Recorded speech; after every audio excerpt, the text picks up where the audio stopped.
everyone, it's time for another garden video. It's time for another step in our gardening process, and this is actually a step that I don't ever do in the classrooms with you guys when you see me doing the gardening program. It's always something that I do here at home. Today we're going to talk about one of the most important things for our plants, and that is sunlight. When we plant seeds in the classroom, we talk about the source of light in your classrooms, which is usually the window. The lights above your heads are not generally the kind of light that a plant needs. It needs sunlight or something that mimics sunlight. So I'll show you here a picture of the plants I have in my basement. Of course, at the beginning of the year, it's too cold for the plants to be outside to get their sunshine, so we put them under what we call a grow light. And that's a special light that mimics the sun.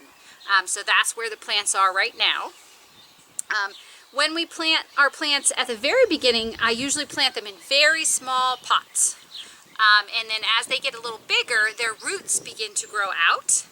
And they get what we call root bound. The roots will have nowhere to go, and the plants will start to look a little nasty, and they need to be repotted. So that's another step that happens here at home rather than in your classrooms. I usually take each plant and either sometimes I have to divide them up because too many seeds got planted too close together, so I'll have to break them apart and give each plant its nice own pot that has lots of room for the roots to grow.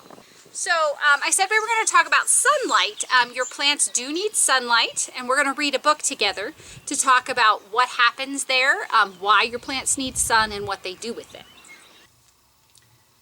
Living Sunlight, How Plants Bring the Earth to Life by Molly Bang and Penny Chisholm.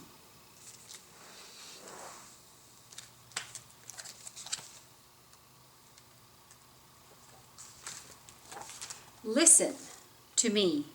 Do this one thing. Lay your hand over your heart and feel your heart pump, pump and pump, and feel how warm you are. That is my light, alive and living inside you. I am your sun, your golden star, and I burn. My light energy explodes in all directions.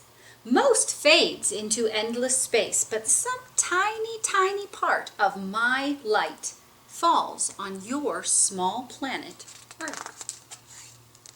I warm your land and seas. I melt your glaciers and create your winds. I do all of this, but I do far, far more. My light becomes the energy for all life on Earth. All living things, including you, pulse with my light and keep it circling round and round on Earth. And how do living things do this? What is your secret? Your secret starts in plants, green plants. Plants suck up H2O, water, from the earth. In daylight, green plants catch my energy with their chlorophyll and then ka-zap! Plants use my energy to break apart the water, break the H2O into H and O2, hydrogen and oxygen. But as plants break apart the water, they trap my energy as little packets. Meanwhile, the plants are breathing. Yes, plants breathe. They breathe out the oxygen they broke off from the water, and they breathe in carbon dioxide, CO2, from the air.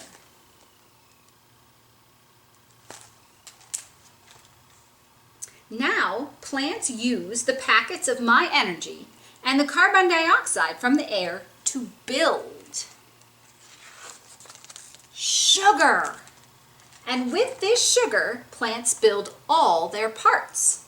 All the leaves and stems and juices, all the seeds and the fruits and flowers of all the plants on earth are built with sugar made from air and water using my light energy. This is photosynthesis, making life with sunlight, my light. This is my gift of energy to you. That's the beginning of Living Sunlight by Molly Bang and Penny Chisholm.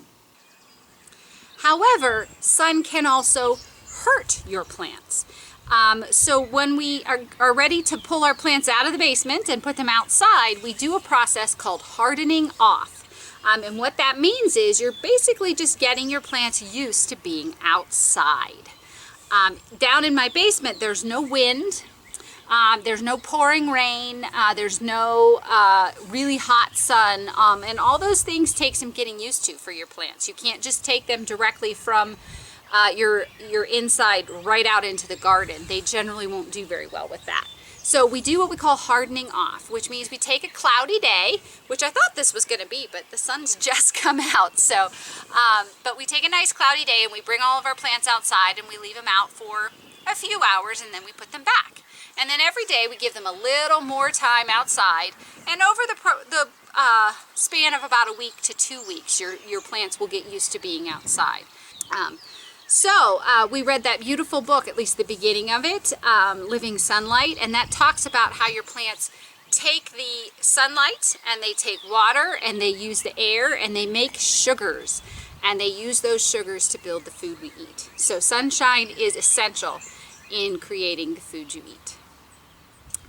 Just to end, I'm actually going to take you around my garden and show you how things are different from the last time we filmed outside.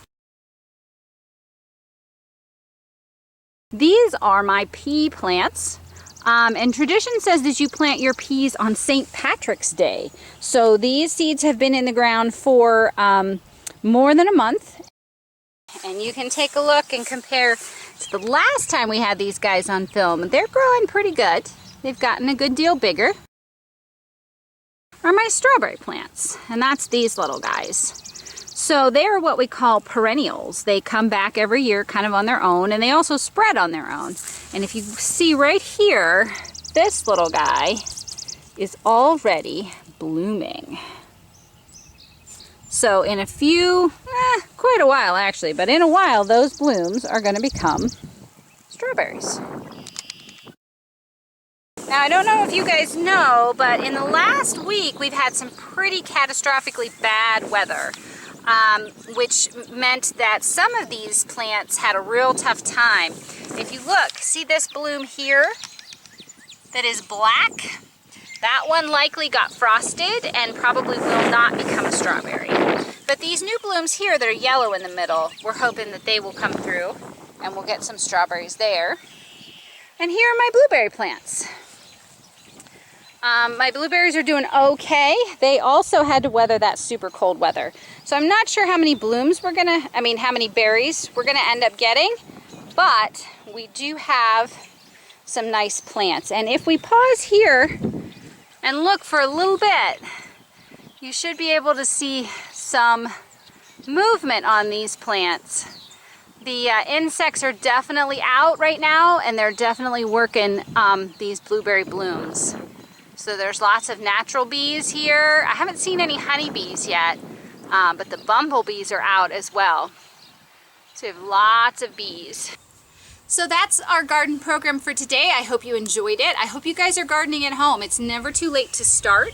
I'm not going to put my seeds in the ground until this coming weekend. So if you're interested in planting even a small garden, this is the time to do it.